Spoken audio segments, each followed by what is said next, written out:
Now actually recording. Okay, starting over. This is Wu Dan Yan, independent journalist, written a lot of things for a lot of different people and publications.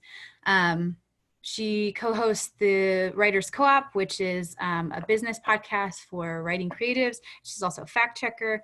And this mentor chat is going to be a little different. We're going to do it like kind of a panelist style Q&A. And so since she jumped into the science journalism world from a PhD in STEM, I wanted to start and ask you about that, because a lot of people in our community are scientists, and while not everyone wants to make that jump permanently, some of them do. So let's start with the moment in your PhD program that you realized this is my thing, and if that was the same moment you realized science journalism maybe was your thing, and what you did about it. Oh, and also before you get started, because this is kind of like a Q&A, if you want to drop your questions in the chat at any time, or raise your hand, then we can kind of make this more of a conversation instead of saving questions at the end. So yeah, go for it, Wu Dan. Yeah, thanks for that intro. So there wasn't an exact moment when I was in my PhD program, and to be clear, I wasn't in my PhD program for a very long time. I was only about a year and a half into a cancer biology PhD at Sloan Kettering in New York City before I completely jumped ship. I think leading up to the day where I was like, screw it all, I was really plotting my escape for about 6 months. I will say the moment,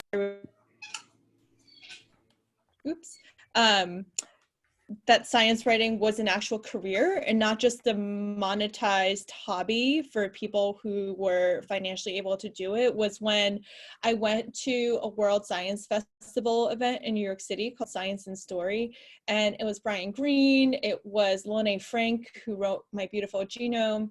And they were talking about science writing as a career path. And that was just something that I had no idea was a real thing. So that kind of, that was months after I was just spending a lot of time reading magazine articles and a lot of literary nonfiction. And I guess I just didn't really know that there were careers past that, that required a science background. I think the perspective from where I came from was a very linear one.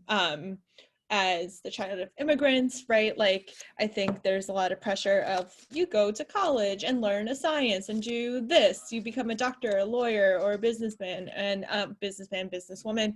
And having studied STEM in undergrad, like, I thought that was the track that I was like forever on. There was no talk of alternate careers, which I think was the term science writing was given when I first started entering among like graduate programs, right? So yes, that's probably the closest I can get to a moment. And so when you started realizing that this was something you wanted to move toward, from a lot of what I've heard from people who've made this switch, it isn't like all of a sudden you just get all of the skills at once. You start building toward that. So how did you kind of try and make that transition? What did you do to build your skills? So first of all, I guess I wanted to figure out what kind of science writing I wanted to do. I understood that it was kind of tentacular, right? Like, you can have a hard science background and science writing can be like writing PR for a university or research institution. It can be science journalism. You can focus on books.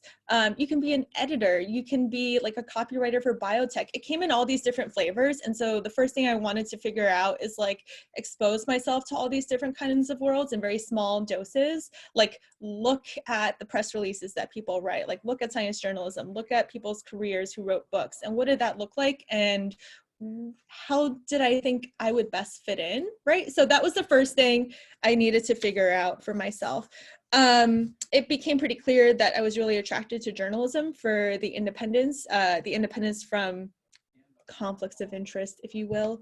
And so then I tried to find people who also were practicing science journalism, but didn't go to a graduate program for it. I was very keen in sneaking my way in. And the reason is because I was terrified of being in debt from a journalism master's degree that I wouldn't be able to pay back. I was pretty realistic about how much money I would be able to make as an early career journalist, like straight out of a grad program.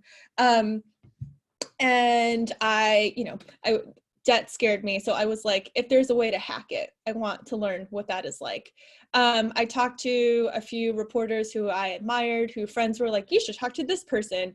Took them out for coffee, took them out for wine and cheese. And I just absorbed everything.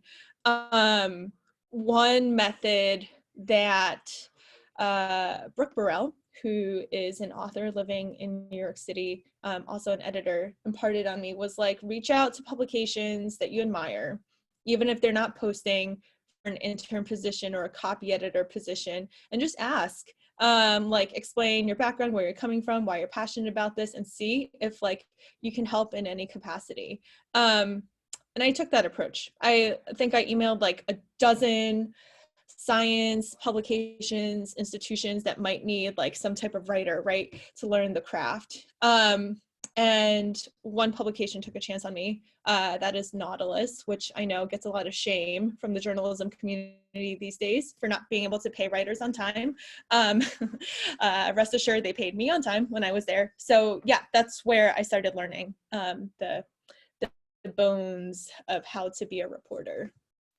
So talk about Nautilus. Was that your your first experience in working in science journalism? Yep, that was my first experience. I was not on the college paper. I just didn't really do it. One thing I did do before I actually quit grad school to do science writing was prove to myself I actually wanted to write. And so I started my own blog on WordPress, right? And I would just look at findings in Science, Nature, Cell, and summarize them and see if I enjoyed summarizing them in a style and voice that was meant for a lay audience. I think that blog still exists today. I have no idea where it is. I'm glad nobody can really find it because it's a little embarrassing. But I mean, that was really instructive for me. It told me that I wanted to write, which I had no idea I wanted to do. That might be an incentive for some people to see if they can't find it now. Yeah, bonus points, seriously. And email me if you find it. I will be very impressed. Did you want to add something? I was going to say at Nautilus, like the first day I walked in, the managing editor was like, we have a 2400 feature that needs fact checking. Like, here's the story, here's this annotation. It's like, have fun. Here are the guidelines for fact checking. Have fun. And I thought that was really like the perfect bridge between scientific research and journalism, right? Because I was being taught journalistic research. And so, yeah, they kind of just like threw me in to go swimming on the first day. And I'm grateful they did, because I'm like, that is how I learned best, by doing things, by like being scared and getting over my fear of like calling a stranger, do it many times and exercise like that bravery muscle. So yeah. So before we dive into fact checking, because I know a lot of people know it exists, but they don't really have a great idea of, how you get started or what it's all about. Before we go into that, talk about like the timeline of when you were at Nautilus. Like, when did you get that gig? Maybe a little bit more about how, because it kind of seems like that was amazing that you got a gig from grad school without having a ton of experience in science journalism. And what was the timeline? Like, were you still in grad school? Is it after you had left? And then, like how your time went there? Yeah, so I ejected from grad school like in March. In February, this is on the record and it's fine, I got in trouble with my advisor because it came out that I was not going to finish my PhD. And she is an advisor who is like, every grad student I mentor must be in the sciences. So they're like, it was not a good match on many levels, as you can already see. So it took a long time to like extricate myself from the mess that was grad school. And when I finally did, they also gave me a grace period that I could still live in the housing that they provided, right? So mid-February 2014, I was out of the grad school system in mid-March, and they gave me a grace period for a month. So I was officially out mid-April. Late March, early April, I started at Nautilus. Around February, where I was like, wow, stuff is really hitting the fan with my grad program. I'm just gonna like release a torrent of emails that basically say the same thing, but I'm going to make sure I have the publication and the editor right. Otherwise, you know, that's also really bad. So I think, you know, if we're to get really nuts and bolts, I think I said like, hello, editor, like, I am a scientist who is excited to transition into the world of science journalism. This is the very little writing I've done. I started a blog to convince myself. I'm very eager to learn. Like, I see that you have no opportunities listed on your website, but I'm just curious if you might need some extra help. If so, like copy editing, research, fact checking, I'm here to learn. Let me know if you have any questions. And it's really funny to think about that language because I still use it all the time when I'm pitching myself to other publishers. It's like, do you need any help? Like, can I be helpful? Yeah, so for people who might be considering something similar, I think, you know, showing a willingness to learn, a commitment to it, and being open to possibilities, right? Like, those are probably key ingredients that editors who are looking for earnest, young science writers, science journalists, like, those are attractive qualities. And was that a paid position? Like, did you get them to pay you also, or was it volunteer? I was paid. It was like $15 an hour. As most science journalism internships are that I've found. There's a couple questions in the chat. One I think I'll save until we're kind of into your current work, but Dory wanted to ask, did you know a niche you wanted to write about? Did you know like the topics? Yeah, no, I didn't. One of the books that like made me realize that this was absolutely what I wanted to do was David Quammen's book Spillover, where he's like following infectious disease biologists and wildlife ecologists trying to find like bats in the wild that had like the next big pandemic. Like, somehow that was so appealing to me because it was like a mystery story, it was adventure, and like there was infectious disease, and it like, and his writing was so good. So I think like infectious disease was an interesting thing. The crazy thing is, you know, like thinking about types of science I wanted to write about, I'm like, anything but cancer biology, right? Like, it's a field that I've been in for so long. I still have trouble when editors solicit me for cancer stories because I still feel too close to it. I don't think I'm expressing that somebody else might always be better. So yeah, I feel the same way. I try and pitch like these environmental and charismatic megafauna stories, and then they see PhD biochemistry at the bottom and they say, we love to have chemistry stories, and I go, I hate writing about but it's an opportunity. Okay, so let's jump into like your day-to-day, and there's more people popping in to ask about like your workflow and stuff. So if you want to start with fact checking, I think that's interesting because science writing is you know, more what people can imagine. You write a story and it gets edited, but you got your start fact checking. So tell us just a little bit about what that's about, and obviously we know how you got into it, Nautilus, but you know, like you still do it, and how much do you do it? Yeah, good question. So fact checking is reverse engineering a writer's reporting process. At the point the fact checker, gets a story forward checking, the text is pretty finalized. I get an annotated draft hopefully. So I know, how to contact sources to check up on quotes, what documents they referenced, if they were citing figures from a published manuscript, what manuscript that is, like where in the manuscript, the page number, the like column, like what the number paragraph. It can get really granular. And from that, I basically learned how people built their stories, and also just learning, what is interesting scientifically versus what is actually interesting for a lay, like a public audience of readers, right? Like that was the thing I really had to learn. So from that, it gave me a way to think about how I could structure my own stories if I were to be the writer in that case. It did take me a really long time to build the confidence to pitch, because pitching is also different from like the writing of a story. Like in a pitch, you're really trying to sell the story.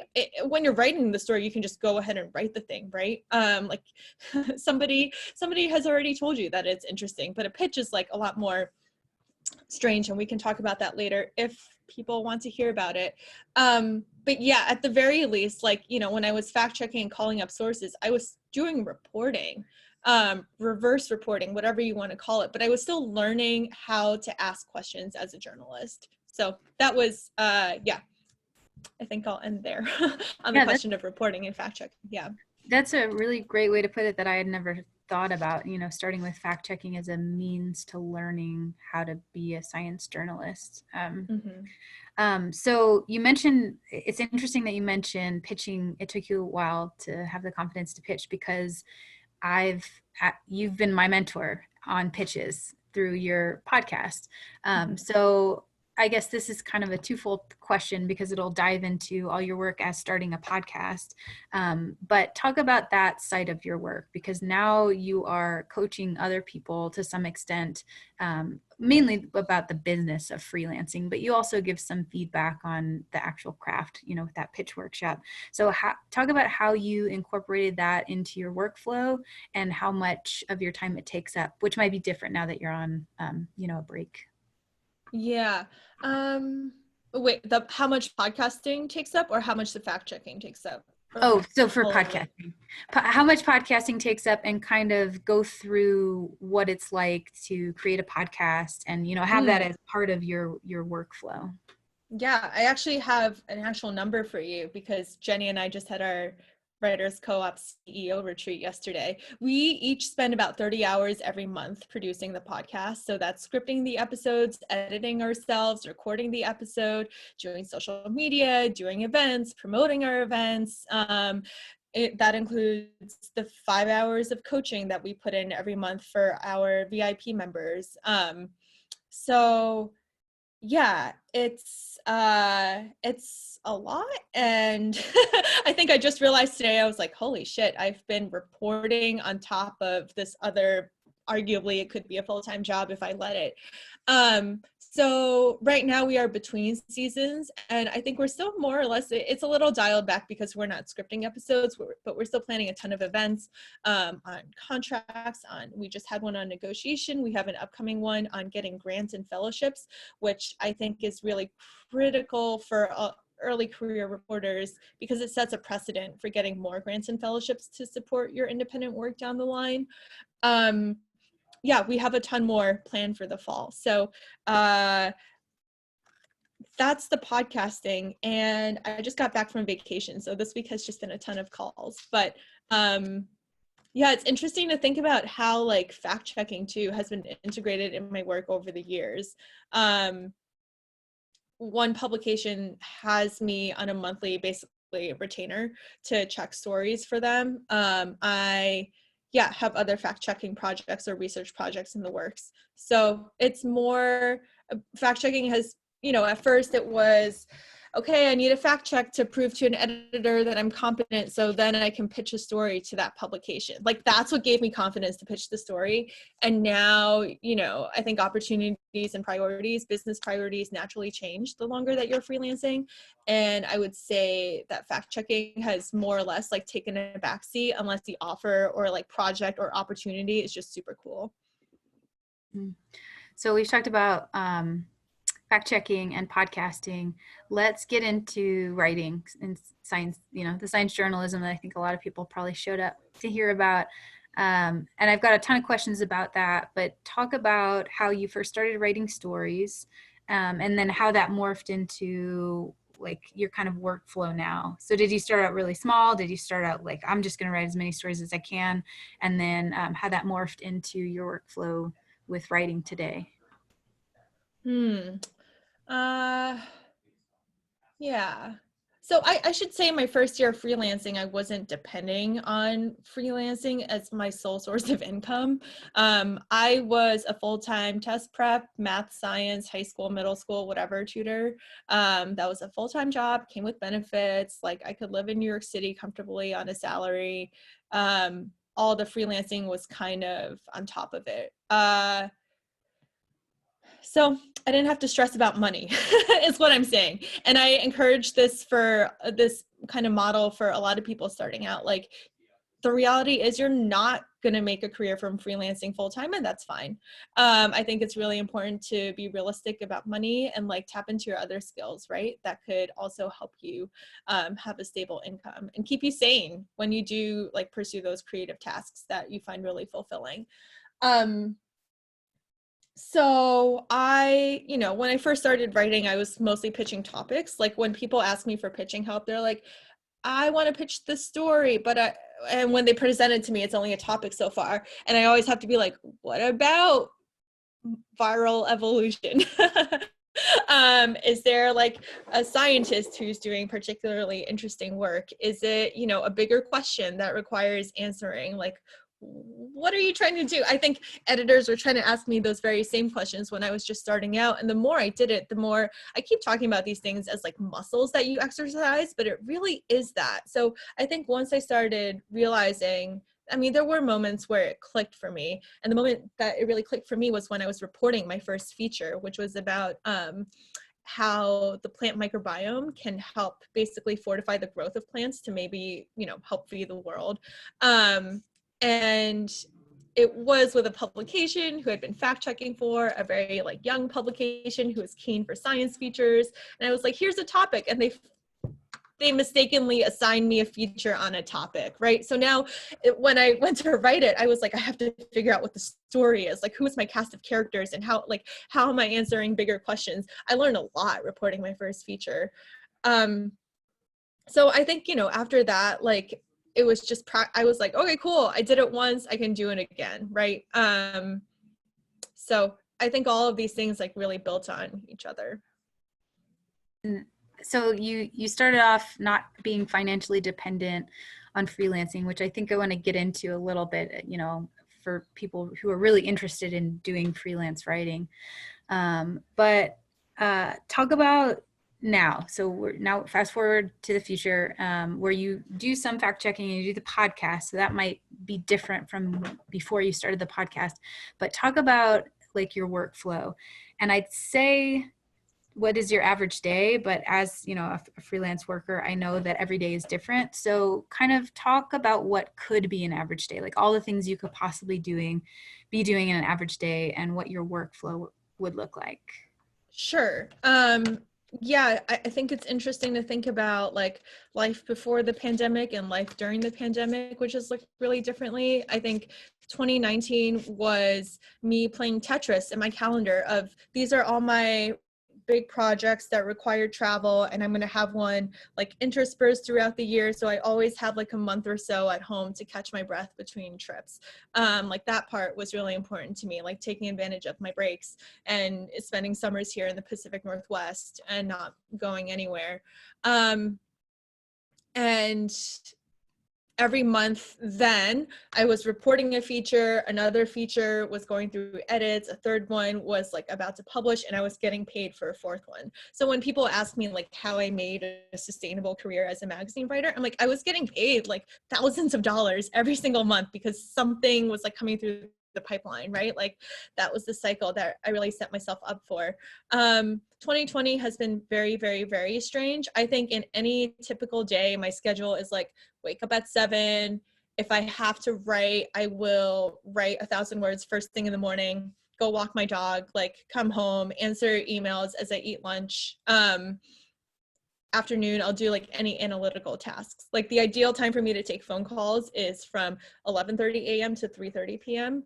After that time, I usually like take another break. I go exercise, and then I come back and do a few hours more work. It's usually like softer work or stuff that doesn't depend on other people's schedules. So that's a pretty typical day if I am on a schedule. Of course, yeah, weeks and days and stuff are vary a lot. And so how many pieces do you think you work on at once? You kind of mentioned your 2019 schedule where you're writing one, but you're maybe editing one. Is that similar now with running the podcast and with the pandemic? Yeah, I think I have like 6 features ongoing right now, which is too much, along with running a podcast. That is kind of what I realized today. Yeah, let me actually look at my spreadsheet. I have to file 2 stories within the next month, and I think I have like, no, I have to file 3 stories within the next 3 weeks, and I also have another 3 stories and edits. When it gets really busy, I can be juggling like up to 12 things. So there's like immediate term, the month term, like a 2-month, a quarter term, and then like after that, right? Because like sometimes I'm even planning for when travel was involved and logistics were a thing, I would be like making sure everything would be lined up for when I do travel. So it has been a lot. But last year I also didn't have the podcast. So yeah, things are constantly changing. And I think that's the fun part of freelancing, to be honest. Mm-hmm. So this question from Rebecca is, do you still encounter limitations in who takes you seriously because you don't have a journalism MA or a SciComm certificate? I'm not like, yeah. Somebody is not muted. I think people take me, it's a good question. Some people like to talk to freelancers more because they actually understand how we work. And if we're pitching a story, it's actually something we want to pursue, that we're passionate about. And on the other hand, you know, like if I'm doing a pre-interview and I'm unaffiliated with a publisher yet, because I haven't pitched and gotten a commission, some people can be like, who are you and what are you doing? In which case I always, you know, explain who I am, who I've written for, like link to recent work, and just like start asking interesting questions in that first email. I think that goes a really long way.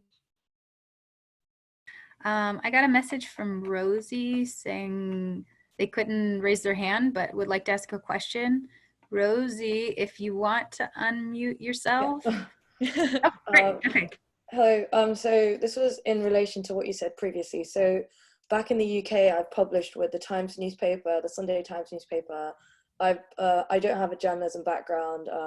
Some of my pieces were shortlisted for best science story in the country, and now I've moved over to the US. So alongside my PhD, it's been about a year. I've been doing a lot of publications for like 500 women scientists at various organizations on a voluntary basis. One of the questions I had was, you stated that your professor found out and was a bit worried, and etc. had a conversation. So I think it was about 3 weeks ago, my own professor, my PI was like, you seem like you're not really that interested in the PhD. You keep publishing sort of on a weekly basis. I'm still doing my research pretty fine. But I do realize that I obviously have more interest in sort of publishing. So when was it that you like decided? So I know you stated you were doing your own blog. I've been doing this for years alongside, this is my 4th degree now, so I've been doing this alongside studying. But when did you, like, I don't know when, like, I mean, I'm pretty sure I'll complete my PhD, but I'm at this point where I'm thinking sometimes, oh, well, should I just default out after the 2nd year, get my 3rd master's, and then maybe pursue a career within SciCommers? Because I feel like that's kind of what I'm going to end up doing after. I just don't know, should I finish my degree or should I just come out now and just save some time? So yeah, I don't know what you have to say to that. I don't feel qualified to give advice on anyone else's situation. Yeah. Because, you know, for me, my personality is, if something sucks, I'm going to get myself out of it. Yeah. Like I am very mindful of the fact that like my mental health takes a nosedive when I feel very trapped and powerless and can't do anything about my situation. That's what grad school felt like to me. Right. And I just like, and you know, the thing that I kind of ask people to think about is like, how much does that degree matter for what you ultimately want to do? That's a very personal decision. And people are along that, you know, people are, I know people who have been doing like SciComm all throughout their PhD, and like it's fine, and like they can handle being in a lab for like 8-10 hours every day, right? Like that was not for me. So I think it's a really personal decision, and you just have to weigh like all the things that are going on in your life, right? Like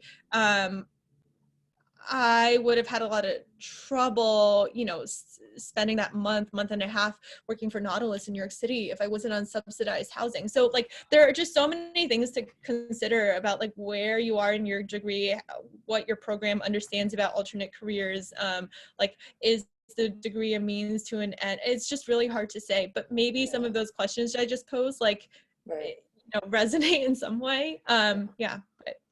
It's hard, and it's not like a it wasn't like an infinite, it didn't happen to me like a light bulb didn't go off and I'm like, I gotta go. Right, okay. Thank you. Mm-hmm. Yeah, and I think a lot of people that make this jump, or just people in science journalism and SciComm in general, what I've found the more I talk to people is their stories are always different. So I think I'd recommend talking to as many people who have made that jump as possible. We've got a question in the chat about pitching, and it's I think it was like, how much time do you recommend spending on pitching? But I want to ask you how much time you spend on pitching first, and maybe if it changed, you know, earlier on when you first started as opposed to now, and then if you would, how much time you would recommend on pitching. I used to put a lot of weight in pitching, like everything hinged on that. I think right now I spend as little time as possible pitching. So a lot of my pitches, I talk about this on the podcast, they're soft pitches because, you know, I've been doing this for over 6 years now. I've built a lot of relationships with editors in this field, a lot of editors who I work with frequently. So they don't need a fleshed out pitch. They just need to know that a story is there and they're going to commission it to me if they find it interesting, because they know they've worked with me before, they trust me to execute on it, and trust me to execute on it well. So I don't spend that much time on pitching. Probably, I mean, it depends on the story too. Like I haven't pitched a 3,000 word feature in a while, so it might take like an extra hour or two for me to put together that pitch. I think when I go into pre-reporting for pitches that I'm developing, I have a pretty good sense of the angle that I want to take. So a lot of the interviews I'm doing is like, is there support for the angle that I want to take, right? Like my pitch idea is the hypothesis, like what evidence is there for it? So that makes like writing a pitch pretty straightforward for me, because I feel like writing a pitch feels like Mad Libs. It always takes the same structure and then you just like move characters and events and actions and details around. But yeah, it does feel very Mad Libby at this point for me. So yeah, not that much time at all. So you said a couple hours. Is that just for the writing, or if it's for a 3,000 word feature and you've got to do pre-interviews, how much time total do you spend before you hit send? I will probably let myself do as many as 3 pre-interviews. So pre-interviews are usually like half an hour long. They show that I've done my work. I'm going to spend, you know, I don't want my pitch to be super long. Editors don't really want to read long pitches, 500 words. So that takes me like half an hour to write. I'll edit it and then I send it off. You know, is it important to have a perfect pitch free of grammar? No. Like what you want to prove is that there's an idea worth exploring, a story worth telling, and why now, and why you. Like, those are the main questions. I think if it's written with grammar and spelling errors, it's just really sloppy. But 1 or 2 is not going to break the commission or not. So speaking about interviewing, somebody in the chat wanted to ask about how you built up those skills, how you learned how to interview, and how you got confident doing it. Yeah, thanks. That's a really good question. One side of that is doing fact checking, reverse engineering other people's stories. Like, what question can I ask to provoke the source to tell me the same quote that they told the reporter?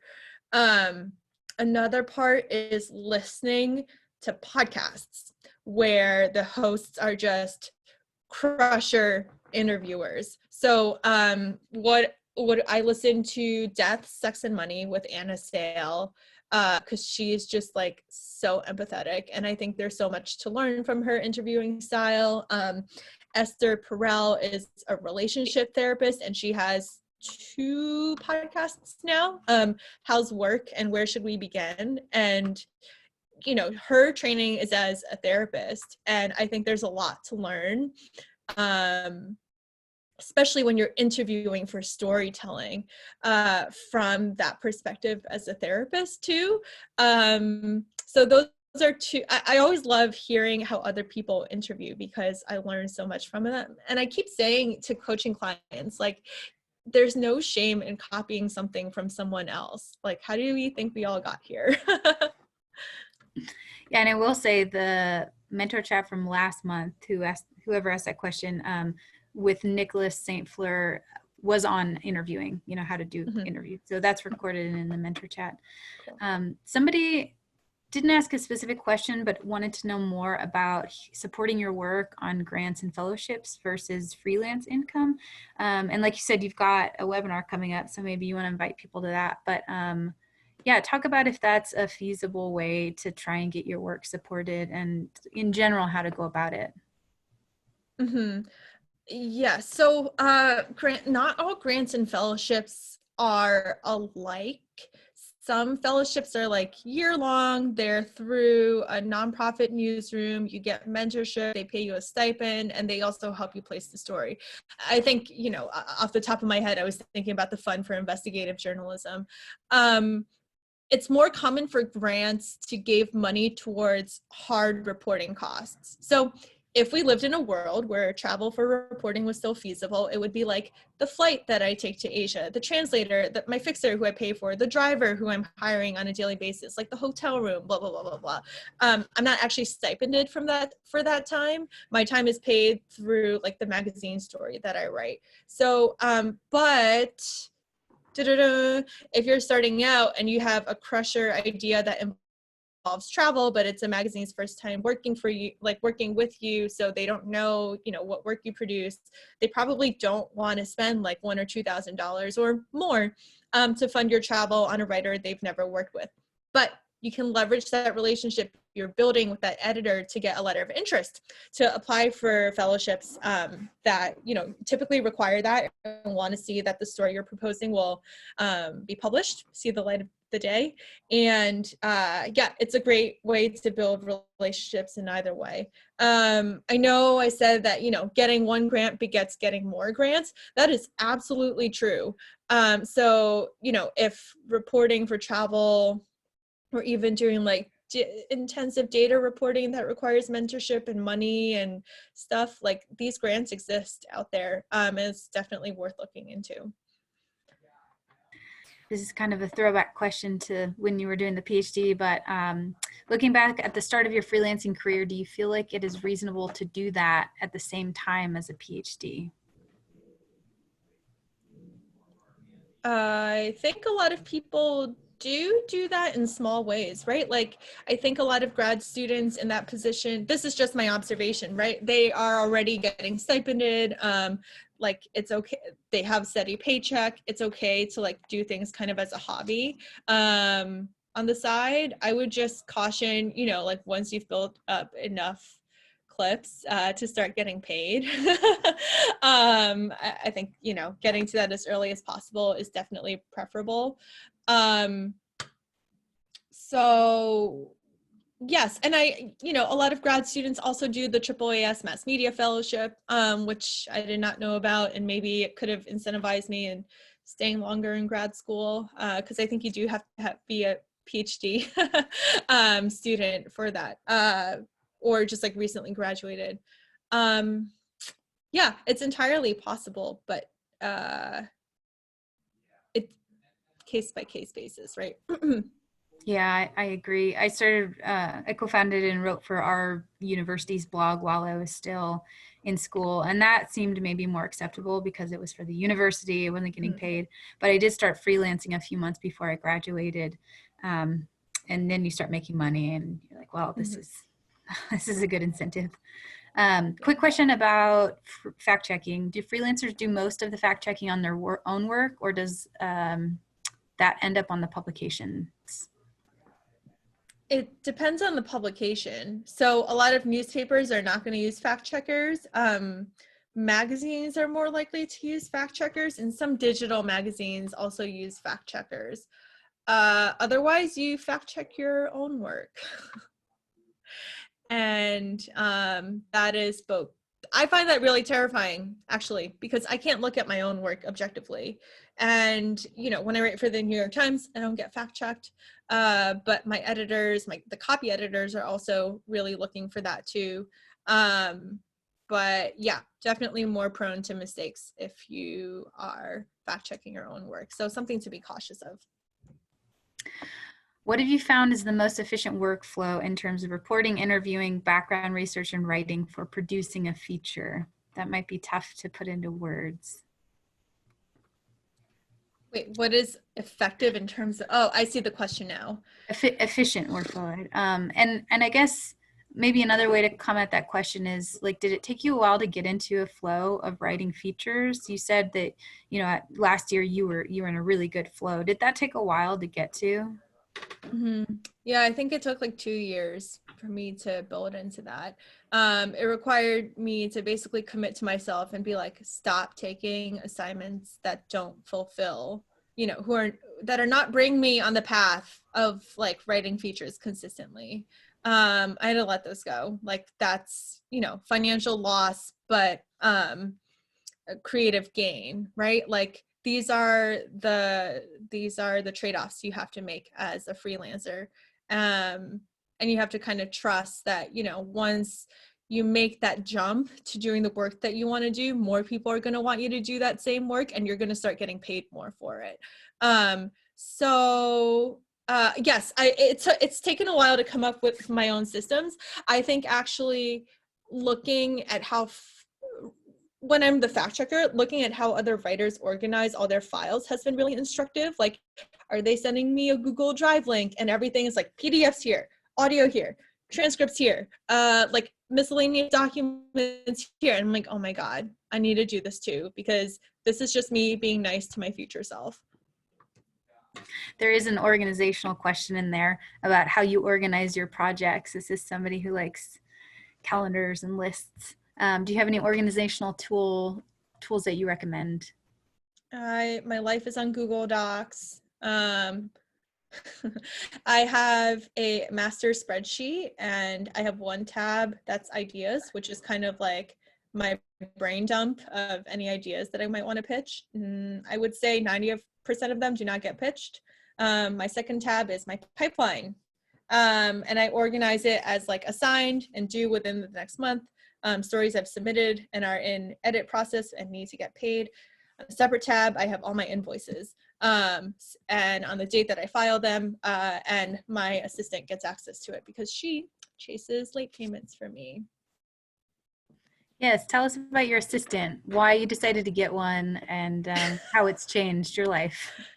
It has indeed changed my life. So a year and some change, about a year ago, end of May, I came back from a vacation and I noticed that like $5,000 that I needed to be paid was not in my bank account. $5,000 is kind of like the money that I need every month in my bank account to make a living as a freelance writer. So I freaked out and I checked all my contracts and I realized that everyone was late. And I've never been short so much money at once that it was like urgent. And I had just gone on a vacation. So I just hemorrhaged money because obviously I'm a responsible person and financially plan for my life, but money was lost when money was spent. I didn't spend it during my vacation. Anyway, so I came back and I was like, okay, my contracts say that everyone is late. There has to be a penalty. Like, I know freelancers are typically not enforcing penalties because of the inherent power dynamic between freelancers and the editors and the publishers, but like, this is egregious and I am spending so much time following up on these and like, I call this like F you pay me period of my life. So I charged late fees. It took a really long time. I eventually, within the next month or two, I had to get a lawyer involved. It was just so much emotional labor. So after that happened, I was like, I would love to have an assistant because, if she is chasing up on late payments for me, it's not emotional labor for her because it's not her money. And in some ways I wanted to also, I pay her. It's not much, it's $15 an hour. So, I offer mentorship in exchange. But she also I've trained her to read over my contracts. And she can read over a thing, flag all the things that like need revisions. And then I know what to look for. Reading contracts takes a really long time, because it's not fast reading. It's legalese. It's not very fun. So she does that for me. She does some story research for me if I'm on the road and I have like a research question that will bring me down a big rabbit hole. But if I know specifically what I'm asking, like I'll just send her a quick email and she'll look into it for me. So yeah, she does a variety of things and it has changed my life. It makes things a lot more efficient. She is also the podcast manager. So we have about 10 minutes left. I see a lot of questions in the chat that I think I might skip over because Woo-Dan's podcast answers a lot of them on negotiating, on contracts, on the fellowships, and grant stuff. She's got a webinar coming up. So there's, and they're titled so you can pick and choose. But yeah, let's keep going for a handful more minutes. I want to talk about the finances though, and kind of mixed with that emotional labor because it can be really scary jumping into the freelance boat. So I guess I don't have a specific question on this because I think it's also different with a lot of people, but can you talk about how you managed that kind of stress of maybe not knowing that you're going to have financial stability at the beginning and if it's stressful now? Oh, great questions. Yeah, so when I started, Nautilus was paying me $15 an hour. I also didn't have as wide of a network of contacts who could just like give me work. In the middle of my Nautilus internship, they let me work remotely. So I moved to San Francisco. I like got rid of all my New York stuff, moved to San Francisco where my partner at the time lived. And I tried to freelance from there, which was really dicey. I think I was taking a lot of work that I was not excited about, like once in a blue moon, something fun would come around. I was trying to look for other internships, but realizing how unfeasible it would be to get like paid $10 an hour, but the experience and also like live in the Bay Area and have it be like 40 hours a week involving a commute. There were just so many things that were not great. I kind of applied and took the tutoring job out of panic because I needed that financial security.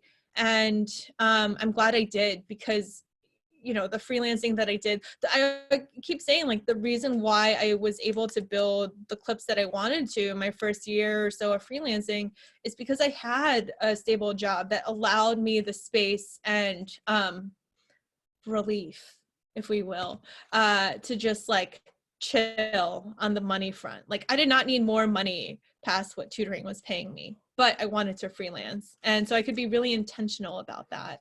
This has obviously changed a lot through the years. And, right now, actually, this is a really good question, Burley, because at the end of Q2, so at the end of this June, a month ago, I found out I already made all the money I have to for 2020. And it was like crazy because I didn't think that was possible. And it was also crazy because it made me realize that, like, oh my God, you could earn 6 figures in a year. Like, people aren't just like lying about this. So after that happened, I was on vacation last week and I thought a lot about, how can I work now that I'm not driven by money and I'm driven more by freedom?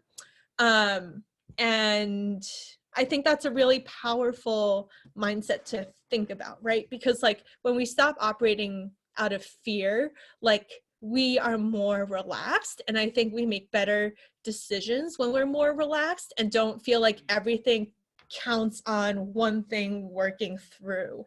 The crazy thing is, after I came back from vacation, I had like 4 very lucrative offers on the table, and that was weird too, to be like, money doesn't dictate if I want to take this anymore.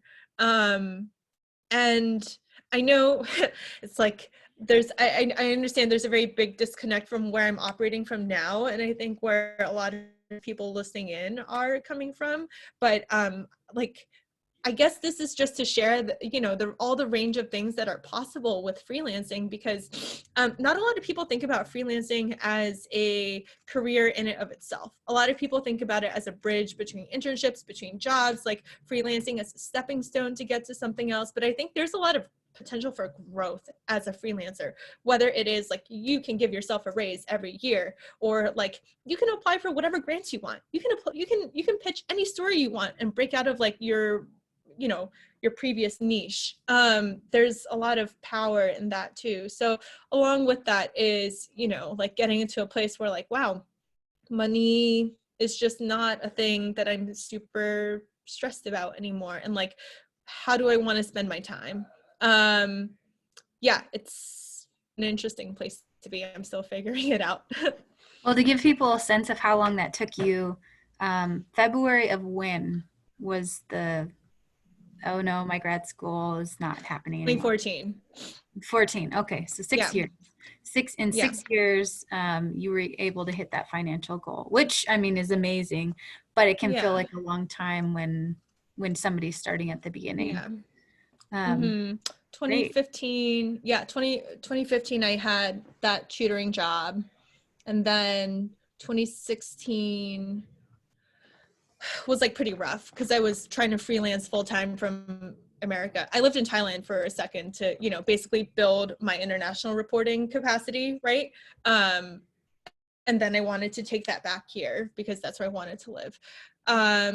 And then I would say like since 2018, it's been consistently like 50K. And I'm like, cool, that's fine. And yeah, this year will be a little different. So we'll see. Nice. Well, there are so many questions that we want to ask you still, but I want to be able to end on a kind of, your culmination of advice, which is always scary. So it doesn't have to be a huge piece of advice. But what's your takeaway for someone who's interested in doing what you did? So going from a PhD program, or maybe some people are in postdocs or undergrad or just academia.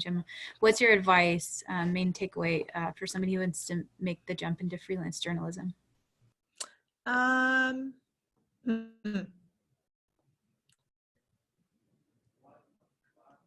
I coach people a lot on acting from a place of intention. So I think it's really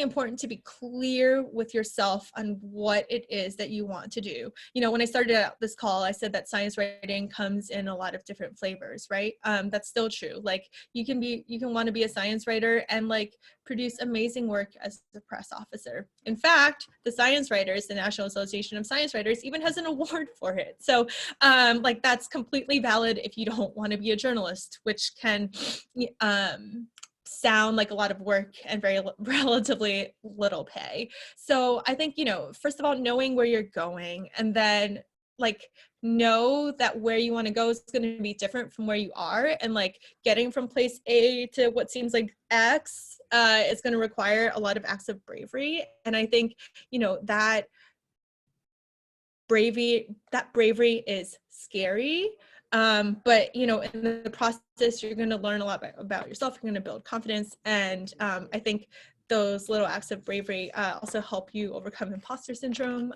which is the thing that we talk a lot on the podcast. And I think like, yes, it's really, I don't know, I just feel like it's really about the process, right? That the learning comes, and everything is self-correcting like it is in science. And it's also iterative as it is in science. And you also get to experiment as you want in science. So there's a lot more, I think, a lot of parallels between this world and, you know, the ones that you may inhabit now.